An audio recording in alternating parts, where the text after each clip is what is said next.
Amis, ravi de vous retrouver aujourd'hui pour une nouvelle vidéo. J'espère que vous allez bien, moi ça va super et aujourd'hui on se retrouve pour une nouvelle vidéo dans laquelle on va parler de l'équipe de France Espoir. Je ne vais pas revenir sur le tournoi à la tournure absolument catastrophique de l'équipe coachée par Sylvain Ripoll parce que j'ai pas vraiment envie d'en parler. Il y a plusieurs radios, il y a plusieurs émissions qui en ont déjà parlé, qui sont déjà revenus sur le match France-Ukraine et évidemment qu'on est tous déçus de voir que cette équipe s'est arrêtée aussitôt tant le potentiel est présent et tant les joueurs qui composent cette équipe sont cotés sur le marché parce que si vous recherchez le nom de chaque joueur de cette équipe de France, vous verrez qu'ils sont absolument courtisés par les plus grands clubs européens et évidemment c'est une déception de voir que toutes ces individualités n'ont pas réussi à créer un collectif assez cohérent pour aller au bout. Quand je vois dans la même compétition le collectif de la Géorgie, le collectif d'Israël, le collectif de l'Espagne, je me dis vraiment que la France avec des individualités beaucoup plus fortes que ces équipes-là aurait vraiment pu aller au bout finalement et je suis vraiment très déçu du fait que nos équipes de France jeunes n'arrivent jamais à aller loin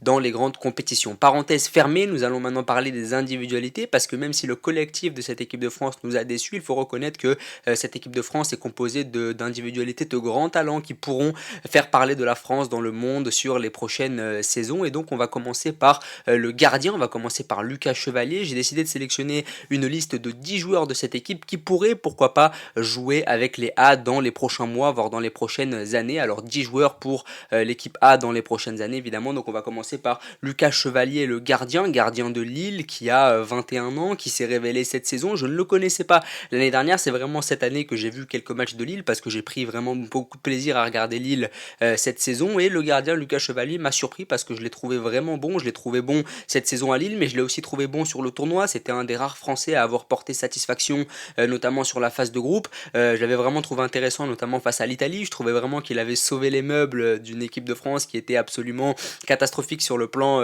collectif, mais voilà, je l'avais vraiment trouvé bon et je pense que dans les prochaines années, il peut vraiment devenir la doublure de Mike Maignan parce que je pense que Maignan va quand même s'installer pendant 5, 6, 7 ans dans les buts, mais je vois vraiment ce gardien devenir numéro 2, numéro 3, peut-être derrière Brice Samba également, mais je pense vraiment que sa jeunesse peut vraiment être bénéfique pour lui parce que je pense que dans 4, 5 ans, il pourrait vraiment devenir le gardien numéro 1 de cette équipe de France. Pourquoi pas venir dans le groupe lors du rassemblement de septembre? On sait que en septembre, Deschamps aime bien innover. Je pense vraiment que Lucas Chevalier, qui sort d'une saison pleine à Lille, qui est quand même un bon club français, je pense qu'il est parti aussi pour rester de très nombreuses années dans le club nordiste. Je pense vraiment qu'il peut intégrer cette équipe de France en devenant numéro 3 derrière Mike Maignan, l'incontournable, derrière Brice Samba, la surprise de cette saison côté Lensois. Et puis lui, il peut vraiment devenir troisième et puis gravir les échelons ensuite en l'absence de grands gardiens parce qu'on sait que dans sa génération, il n'y a pas vraiment de concurrence. Il y a peut-être Meslier, il y a peut-être Lafont, mais je pense que c'est des gardiens qui sont quand même en dessous de lui en ce moment. Je pense que Lafont a plus de talent, mais Lafont en ce moment sa carrière n'est pas exceptionnel, il sort un peu d'une saison compliquée à Nantes, mais c'est vrai que le Chevalier peut vraiment s'installer dans la durée, donc voilà, il n'y a vraiment rien à dire sur ce gardien, je trouve qu'il a vraiment fait une saison de qualité, que sur les prochaines saisons, il pourrait être amené à être appelé en équipe de France s'il reste à Lille et qu'il ne fait pas l'erreur d'aller ailleurs et de devenir numéro 2 dans un plus gros club. Je pense vraiment qu'il doit s'installer à Lille, un peu à la Stéphane Ruffier. Voilà, je pense vraiment qu'il peut devenir le gardien incontournable de Lille dans les prochaines saisons, et on sait que au poste de gardien, c'est très compliqué, il ne faut pas prendre de risques et partir n'importe où, parce que finalement, tu deviens vite numéro 2 et finalement t'oublies assez rapidement. Ensuite, au poste de défenseur, j'ai décidé de prendre seulement 2 défenseurs parce que vous allez voir qu'on va se focaliser un peu sur les milieux de terrain et les attaquants, mais en tout cas, chez les défenseurs, on a quand même Pierre Kaloulou. Alors, je l'ai sélectionné, j'aurais pu mettre Mohamed Simakan également, mais je pense que Kaloulou est quand même devant dans la hiérarchie et dans l'esprit de Didier Deschamps parce que c'est vrai que ça fait longtemps qu'on entend parler de Kaloulou. Moi, je suis un peu réticent parce que c'est vrai qu'il a été assez mauvais face à l'Ukraine, c'était peut-être le Français le plus mauvais voilà, lors de ce quart de finale. C'est lui qui coûte un but ou deux d'ailleurs, je crois qu'il provoque aussi un penalty, donc voilà, c'est vraiment un joueur qui m'a vraiment déçu sur le match face à l'Ukraine. Et puis surtout, c'est l'éternel débat avec le poste d'arrière droit en équipe de France, c'est qu'il n'y a pas d'arrière droit de métier. On n'a pas cet arrière droit qui est vraiment l'arrière droit moderne. Il y a peut-être Sacha Boey qui joue à Galatasaray, il y a peut-être Saël Koumbedi qui joue à Lyon, mais ça me paraît quand même assez tendre. Il n'y a pas vraiment ce latéral droit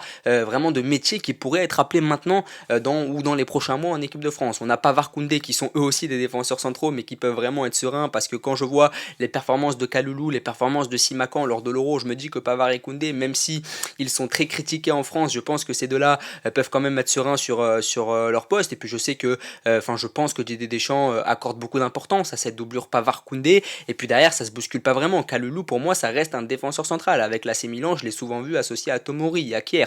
Alors qu'au poste d'arrière droit, j'ai l'impression qu'il a moins d'automatisme. Et moi, j'ai vraiment envie que Deschamps conserve cette paire Pavard-Koundé jusqu'à ce qu'un latéral droit de métier soit assez bon pour être appelé. Je pense que Kalulu, Simakan, c'est des mecs que tu dois mettre en défense centrale. Tu dois les considérer comme des défenseurs centraux parce qu'ils réfléchissent comme des défenseurs centraux. J'ai pas l'impression que ce soit des latéraux. Donc voilà, moi, Kalulu, l'année dernière, j'aurais peut-être aimé qu'il soit sélectionné parce qu'il a fait des belles performances à Milan. Mais quand je vois ce qu'il a affiché, le niveau affiché au poste d'arrière droit chez les Espoirs, je me dis quand même que c'est assez compliqué. Moi, franchement, je préconiserais pas à Deschamps d'appeler ni Kalulu ni Simakan parce que je vois qu'au poste d'arrière droit, c'est pas vraiment ça. Même si en club, ils ont fait des choses intéressantes, mais il faudrait peut-être privilégier des joueurs qui sont faits pour ce poste et qui sont formés à ce poste-là. Donc j'attendrai vraiment, je ferai avec Pavard et Koundé jusqu'à ce que Saël Koumbedji ou Sacha Boé soient assez bons pour être sélectionnés parce que c'est des latéraux de métier. Mais Kalulu, c'est quand même un joueur de qualité qui, pourquoi pas en défenseur central sur les prochaines saisons, pourrait être amené à être appelé.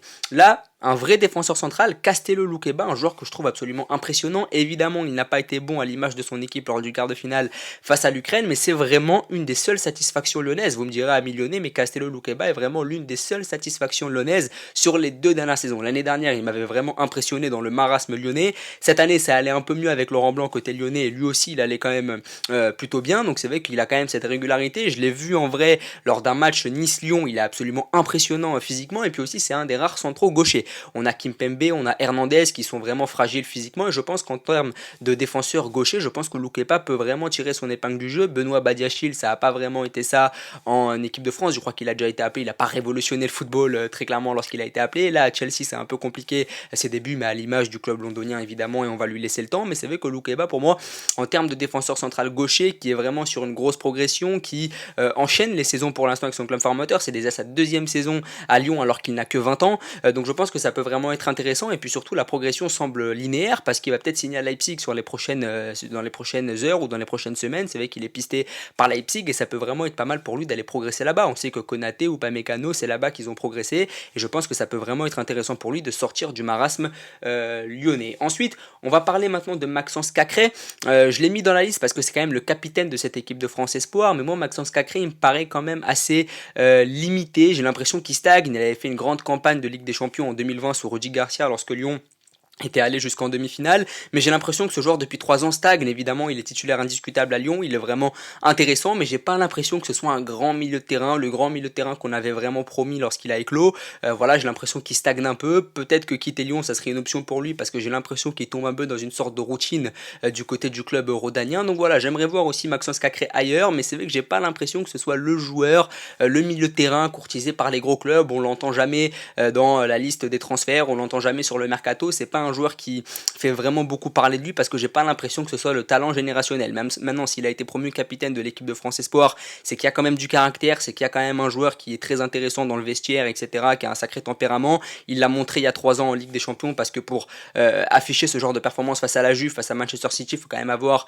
un sacré caractère, mais j'ai l'impression que c'est quand même assez limité, que ça stagne pas mal depuis certaines saisons, et puis il y a quand même d'autres milieux de terrain qui sont plus jeunes que lui et qui sont quand même plus intéressants. Par exemple, Kamavinga qui a déjà été appelé bien avant lui, etc. Donc il y a quand même des noms devant lui, Tchouaméni, Kamavinga, Rabiot. Ça va être compliqué de s'imposer, mais je pense qu'il peut rapidement passer devant les Rongier, Guendouzi, Youssouf Fofana, parce qu'il est plus jeune qu'eux et parce que je pense qu'il a plus de potentiel. Maintenant, il faudrait peut-être le voir dans un autre contexte que le contexte lyonnais, qui ne le permet pas d'avoir une assez bonne visibilité, de se montrer vraiment. Mais voilà, moi ça me paraît assez limité, je suis assez réticent, je pense pas que Cacré serait appelé de sitôt, et j'ai l'impression qu'il va un peu prendre une carrière à la Rongier. Je m'explique, Rongier il a commencé à Nantes, il est parti à Marseille, ça stagne un peu. Voilà, c'est un joueur qui a progressé, mais sans plus, qui est vraiment arrivé à la limite de son potentiel, et j'ai peur que pour Cacré, ça fasse un peu ça, qu'il reste à Lyon et qu'il s'enferme un peu dans cette routine du club lyonnais, et que finalement ça devienne un joueur de Ligue 1 basique, alors que je pense qu'il a quand même plus de potentiel que Rongier à la base. On va passer à Khéphren Thuram. Alors Khéphren Thuram, on est sur un registre totalement différent, vraiment joueur très très intéressant qui a déjà été appelé, le seul de la liste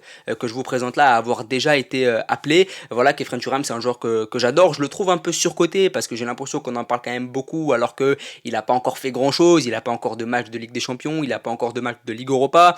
Voilà, il a joué à Nice, mais à Nice, même au début de cette saison, là, ça n'a pas été non plus extraordinaire sous Lucien Favre. Ensuite, il a été bon sous Digard, mais encore une fois, il a un peu retombé dans ses travers sur la fin de saison. Il a été appelé en équipe de France, mais ça peut vraiment être intéressant. Je pense qu'aux côtés d'un Tchouaméni un peu dans ce rôle de stabilisateur et lui dans le rôle de box-to-box, je pense vraiment qu'il peut faire du mal à Rabiot en termes de concurrence. Donc je pense vraiment que dans le style Deschamps, ça peut vraiment être intéressant d'introniser Thuram sur les prochaines années. Maintenant, il va partir de Nice, reste à voir où il va partir. Il y a Liverpool, il y a le Bayern. Je lui préconiserais quand même Liverpool parce qu'ils sont en quête de ce milieu de terrain box-to-box après le départ de Naby Keita ou de James Milner notamment.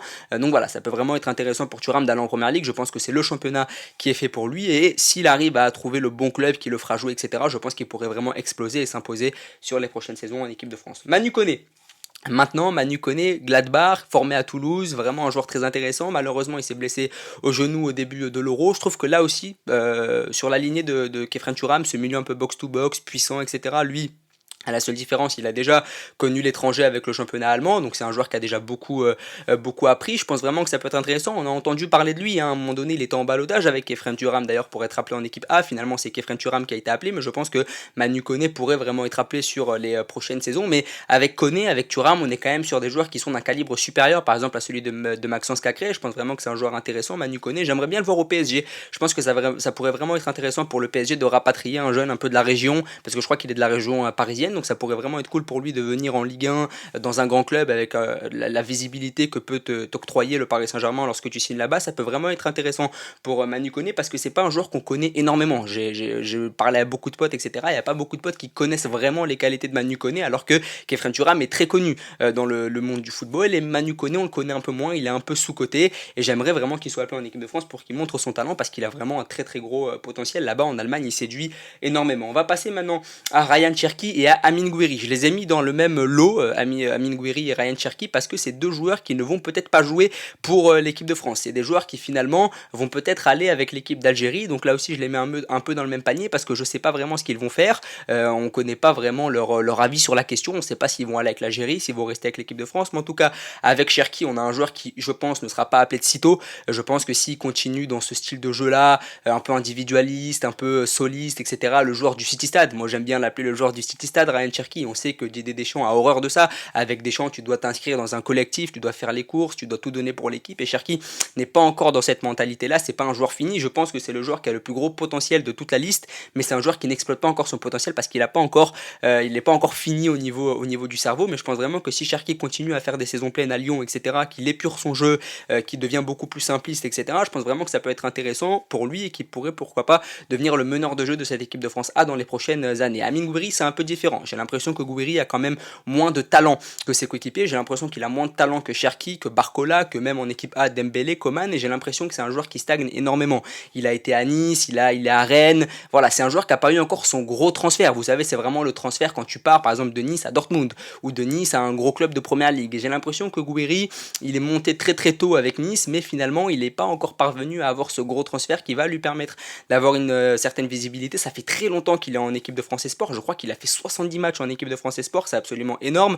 Donc c'est un joueur qui stagne un peu. Sa carrière, j'ai l'impression qu'elle stagne, que ce soit en club ou en sélection, parce qu'il est encore en espoir, alors qu'il arrive quand même à un âge où normalement on n'est plus en espoir.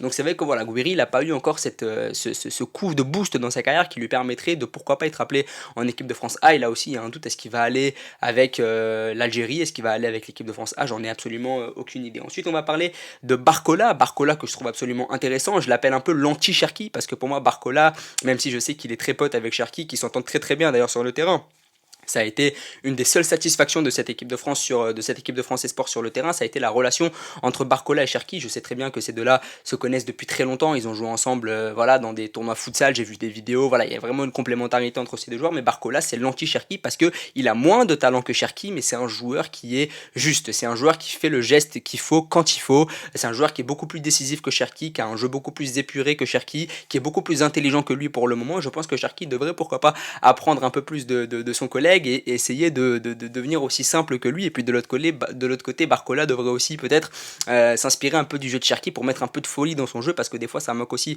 un peu de folie. Donc voilà, c'est pour ça qu'ils sont très complémentaires, parce que d'un côté t'as Cherki qui a beaucoup de talent mais qui finalement se gâche un peu par son individualisme, etc. Et de l'autre côté t'as un Barcola qui a moins de talent mais qui est très simpliste et qui manque un peu de folie dans son jeu. Donc c'est vraiment intéressant de voir un peu ce contraste entre les deux. Mais c'est vrai que Barcola, c'est un joueur que je trouve vraiment intéressant, gros talent. Il a rejoint l'écurie de Jorge Mendes, donc ça va peut-être le mettre en lien avec le PSG. Je sais que le PSG est très intéressé par lui, donc ça peut vraiment être intéressant. C'est vraiment un gros talent. Je crois qu'il a marqué 2 buts lors de l'Euro Espoir, donc c'est vraiment très intéressant. On sait qu'au niveau des ailiers, il y en a quand même pas mal en équipe de France, Coman, Dembélé, mais il faudrait quand même d'autres joueurs aussi à ce poste d'ailier. Je pense que Barcola, sur les 3-4 prochaines saisons, il est devant Cherki, je pense, dans la shortlist de Deschamps, et je pense vraiment que ça pourrait être intéressant d'appeler Barcola sur les 2-3 prochaines années. Mais encore, il faut voir la décision qu'il va prendre. S'il décide de rejoindre le PSG, peut-être qu'il va un peu se gâcher. Peut-être qu'il faut qu'il fasse encore un peu ses gammes à Lyon et puis qu'il aille peut-être à l'étranger, pourquoi pas, dans quelques années. Mais je pense vraiment qu'il va être appelé en équipe de France dans les 2-3 prochaines années. Ça, j'en ai aucun doute, parce qu'il a vraiment un gros potentiel. Maintenant, on va finir la vidéo par Eli Wahi. Alors, Eli Wahi n'était pas titulaire lors de l'Euro Espoir, c'était Kalimundo,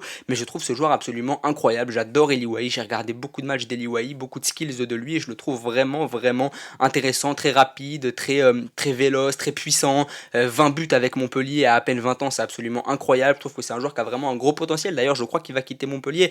Là aussi, il faudra vraiment faire le bon choix. Et pourquoi j'ai mis Eli Wahi dans cette liste, alors qu'on n'en entend pas vraiment parler au moment de la liste de Deschamps, de Eli Wahi, mais c'est vrai qu'on n'a pas vraiment de numéro 9. On a Kolo Muani, bon, Giroud est sur la fin, mais on a Kolo Muani. J'ai pas l'impression que Kolo Muani ce soit le numéro 9 incontesté aux yeux de Deschamps, et j'ai pas l'impression que ce soit un potentiel extraordinaire, même si il va signer dans un grand club, il va faire une belle carrière, mais j'ai pas l'impression que ce soit la relève de Benzema, la relève de Thierry Henry, etc. J'ai pas l'impression que ce soit vraiment dans cette lignée-là en termes de talent, alors que Eli Wahi a vraiment les qualités pour aller très haut, pour aller très loin. Il a plus de potentiel que Kalimundo, il a plus de potentiel qu'Ekitike, évidemment, dans cette liste de numéro 9 français, jeunes, etc. Donc je pense vraiment que Wahi, 20 buts alors que tu joues à Montpellier à peine 20 ans, je trouve ça vraiment intéressant, et je pense qu'en l'absence de numéro 9, il pourrait vraiment se faire sa place dans les prochaines années en équipe de France, mais encore faut-il faire le bon choix de carrière. Vidéo un peu longue, 16 minutes, mais il fallait vraiment parler de tous ces espoirs qui certes nous ont déçus sur le plan collectif, mais qui individuellement vont vraiment fournir l'équipe de France